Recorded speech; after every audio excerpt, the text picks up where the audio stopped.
کچھ ایسے سبق ہوتے ہیں جو امی نہیں سکھا سکتی, ابو نہیں سکھا سکتے, ٹیچر نہیں سکھا سکتے, یونیورسٹی نہیں سکھا سکتی. یہ نیگیٹو لوگ سکھاتے ہیں, یہ ٹاکسک لوگ سکھاتے ہیں.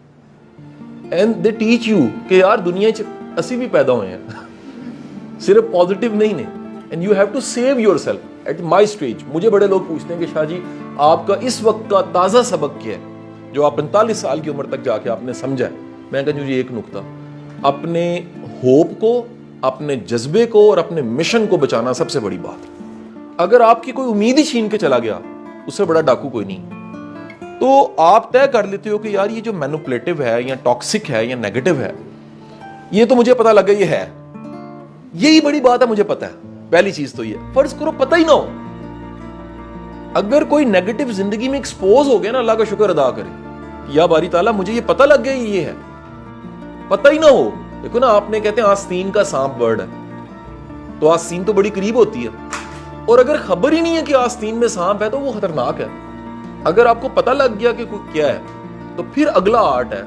دیر آر 3 steps simple that اگر وہ کسی فکس ریلیشن میں ہے جس کو چینج نہیں کیا جا سکتا, یعنی آپ فرض کر لیں کہ وہ رشتہ اللہ نے بنایا ہوا ہے. ہمارے کچھ رشتے اللہ بنا دیتا ہے, کچھ رشتے ہمارے چوائس ہوتی ہیں.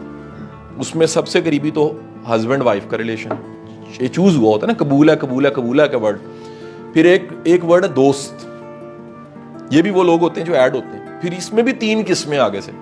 ایک قسم وہ ہے جو فور ایور ایڈ ہو جاتے ہیں کہ یار اب بس ساتھ چلنا ہے, طے کر لیا, یہ تعلق نہیں کبھی ختم ہو سکتا.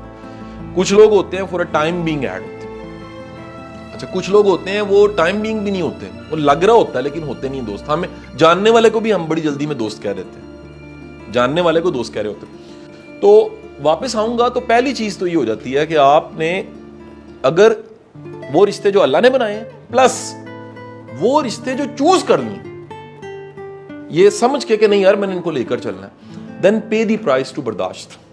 یہ قیمت ہے, یہ اس کی پرائز ہے کہ یار میں اگر برداشت نہیں کروں گا یہ چلے گا نہیں, لہٰذا وہ برداشت آپ کی ثواب بن جاتی ہے. یہ پہلی چیز ہوگی. نمبر 2, اس سچویشن کو جو بنتی ہے اور وہ ٹاکسک ایکٹیو ہوتا ہے اسے اوائڈ کر دیں. آپ بات سمجھے کہ نہیں سمجھے؟ ان سچویشنز میں جائیں نا جس سے کسی کی نیگیٹیوٹی ایکٹیو ہوتی ہے. نمبر 3, یہ سب سے مشکل لیسن ہے اس سوال کے جواب کا. بڑے لوگوں کو ہم چینج نہیں کر سکتے, accept them as it is. انہیں وقت پہ چھوڑ دیں.